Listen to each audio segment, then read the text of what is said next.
বর্ষার দিনত গ্রামত সেই পিচডালা রাস্তা ধরিয়ে আইতো বাইরলি এক অদ্ভুত প্রশান্তি ছুঁই যায় মনরে। রাস্তার দুই পাশে সারি সারি গাছ যেন মাথা উঁচু করে থিয়ে আছে অভ্যর্থনার ভঙ্গিত।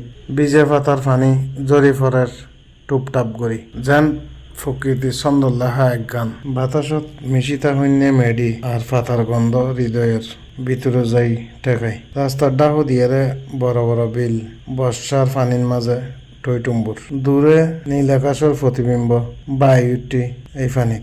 মাঝে মাঝে শাপলা শালুক মাথা তুলি আছে। বিলেন মাঝে সদ্দল বাই বাই বেড়ার দা আপন মনত। হনসমত সারি বান্ধিয়ারে আর হনসমত ছড়া ছিটিয়ারে। আরেকখানা আগাতেই দেখা যায় নদী। স্রোতর টান অনুভব করন যায় নদীর পারত থিয়ারে। পানির বুকুত ঢেউর খেলায় রৈদুর আলোইবে চিকচিক করে উঠে। মাঝে মাঝে দুই একখান নৌকো বাই যার। অনেকে মাছ ধরার আর অনেকে ছিপ ফেলাইয়ারে বই আছে নীরবত। নদীর পারত খাসফুলোর দলিবে যেন জানাই দেয় প্রকৃতি এদের নিজস্ব ভাষাত কথা হর। শুধু অনুভব করি পেলাই সপ্তাহান ফরিব। এই রাস্তা, এই গাছ, এই বিল আর এই নদী ব্যাগি মিলে এক অপূর্ব সৌন্দর্য তৈরি করছি, যেন শুধু বর্ষাতেই দাঁড়া দেয় পুরোরূপে। এই দৃশ্য দেখি মনত দেয় জীবন বড়ই সহজ যদি আরা একখানা থামিয়ারে প্রকৃতিরে চাই।